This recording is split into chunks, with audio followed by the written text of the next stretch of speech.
Ina ni Miss Catherine Bernardo, abay sinasabing wasak ang puso matapos layasan ng kanyang anak. At pelikula or serye na gagawin ni Mr. James Reid and Miss Catherine Bernardo. Anong nangyari? At ngayong araw, pag-usapan natin ito dahil trending po ito ngayon dahil matapos nga pong mapabalita no, na ito pong si Catherine Bernardo at Bella. Sino ba si Bella? Babalik. Ito po yung nilabas ng Filipino Star ngayon. Sabi po ng balitang ito na nagbabalik telebisyon ng Asia superstar na si Miss Catherine Bernardo para sa romance mystery na Someone Someday, no?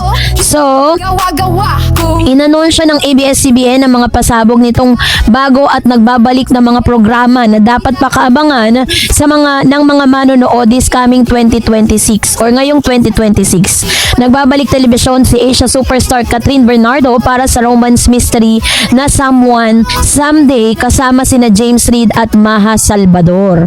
Kakaibang kilig at misteryo naman ang hatid ni Joshua Garcia at Ivana Alawi sa Love is Never Gone, ang kauna-unang Pinoy TV series na kinunan sa Morocco. Magsasanib puwersa rin sina kapamilya action star Richard Gutierrez at Gerald Anderson para sa isang maaksyong bagong programa kasama si Bella Padilla bilang leading lady. Nagbabalik din si ABS-CBN former president host at actress Charo Santos Concho para sa bagong season ng MMK or Maalala Mo Kaya, tampok ang mga bagong kwentong tiyak na mapapaiyak at maghahatid ng inspirasyon sa mga manonood. Kakaibang kulitan naman ang hatid ni Luis Manzano sa pagbabalik ng kwelang game show ng kapamilya Deal or No Deal at Minute to Win It. Maliban sa kapanapanimik na plot twist na hatid ng FPJ Batang Quiapo Rojo at What Lies Beneath, di rin dapat palampasin at ang gaming or game-winning moments sa It's Showtime at Rainbow Rumble, pati na rin ang mga bago at kakaibang mga transformasyon sa Your Face Sounds Familiar. Samantalang paiinitin naman ng ASAP Pamilya ang stage sa mga bagong musical experience na hatid nito sa mga bagong manonood. Di rin naman palalapasin ang bagong microdramas na magiging available sa iWant sa darating na ABS-CBN or this year 2026. Mapapalood ulit ang mga programa ng ABS-CBN sa Kapamilya Channel sa ALTV2 at Cable ABS-CBN Entertainment YouTube channel at iWant. Patuloy namang mapapanood ng prime program nito sa A to Z habang available rin ang ilang palabas nito sa Netflix at Prime Video PH. Samantalang ang It's Showtime at Pinoy Big Brother Celebrity Collab 2.0 ay nananatiling napapanood sa GMA. So yun po yung ilan sa mga bagong programa kasi di ba parang umalis na kasi sila sa TV5, so meron silang bagong parang TV station kung saan doon po nila ilalabas yung mga magagandang programa na meron sila ngayon. Kaya naman sinabing magbabalik na si Miss Catherine Bernardo and Miss Bella Padilla no, sa telebisyon. Kasabay nito, hindi pa man po na ilalabas yung programa no, na kung saan ay pagbibidahan nga nito pong si Mr. James Reid at saka po ni Miss Catherine Bernardo. Ay ang dami na po mga kuda mula sa mga reporters at mga manghuhula. Kasi sinasabi po ng ilan na ang tambalan daw di umano ni Catherine at James Reid ay hinuhula ang sasablay na urirat ng isang psychic tungkol sa kapalaran ni Catherine Bernardo ngayong 2026. Bagamat hindi nawawala sa mga balita noong nakaraang taon, hindi naman kasi naging ganoon kaaktibo ang aktres pagdating sa showbiz. Katunayan, ang nagmarka lang na proyekto niya last year ay ang pagiging judge niya ng isang talent reality show. Mas nag-focus din ang curiosity ng mga nagmamarisol sa kanyang love life at sa romansa niya kay Lucena Mayor Mark Alcala. Ayon sa nasabing psychic, napifeel daw niya na masaya ang kasalukuyang estado ng puso ng aktres. Ito ay kahit maraming bumabatikos o hindi boto sa kanilang relasyon. Hirit pa nito, naka-vibes daw niya ng maraming pasabog ang aktres ngayong Year of the Fire Horse.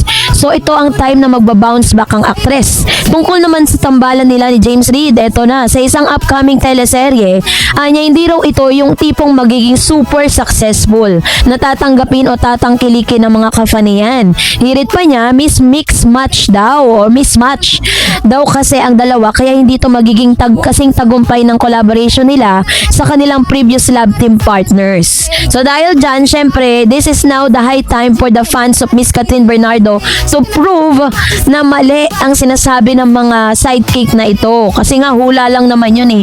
Kasi alam natin na kahit anong gawin po ni Catherine Bernardo, mapa-teleserye yan, mapa-movie yan, talagang ang daming sumusuporta sa kanya. Ang dami po talagang mga fan base itong si Catherine. Kaya napaka-imposible na hindi siya magiging super successful.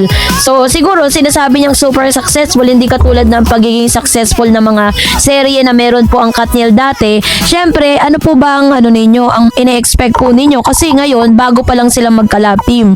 Galing sila sa magkaibang love team. Kaya naman yun po parang experimental para sa ABS-CBN. At ito rin po ay isang malaking comeback para kay Mr. James Reid matapos nga na parang naglaylo siya sa showbiz. And isa si Miss Catherine Bernardo sa mga tutulong sa kanya para umangat muli yung kanyang karera sa showbiz. Pero kasabay ng mga balitang ito ay meron din pong isang balita na ang pangit lang ng title kasi parang tapos ang pinaka pinaka picture na pinapakita ay si Miss Catherine. Kasi sabi po ng title, Ermat ni Catherine Bernardo, wasak ang puso sa paglayas ng anak. So parang kala mo si Catherine Bernardo yung naglayas. So sabi dito, wasak ang puso ni Mama Min Bernardo sa isa niyang anak. So hindi si Catherine.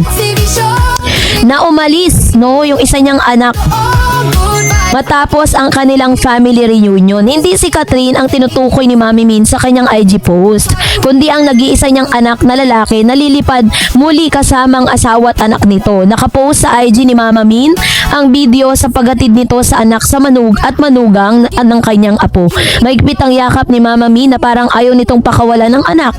Isinulat ni Mama Min sa caption ng post ang kalungkutan nito. Another goodbye for my only son and his family. As a mother, it never gets easier. Masakit pa rin. At di pa rin ako nasanay. But my greatest wish is for them to find true happiness as they continue building their own family. We'll patiently wait for another year, complete family reunion again, praying that when we reunite again, everyone is healthy, safe, and happy. Love always goes with you wherever you are. So ganito po yung puso ni Mama Min, Talagang kahit na alam natin na talagang darating sa punto ng buhay niya na hindi naman talaga niya forever kasama yung anak niya. Hindi pa rin siya nasasanay kasi every year talagang umuwi po yung kanyang only son para po mag-get together sila dahil nga vacation and the celebration of Christmas and a New Year, tapos dumaan pa yung birthday niya, diba? So nililinaw lang po natin na hindi po si Miss Catherine Bernardo ang naglayas. Kasi napaka-clickbait kasi yung yung title, kaya pinaliwanag po natin sa inyo. Kaya abangan pa po natin ang ilan sa mga updates patungkol kay Catherine Bernardo. So that's it for today. For more videos and updates, please don't forget to like and subscribe, and please don't forget to follow my Facebook page, Dar Eds TV, and Dar Eds channel. God bless everyone!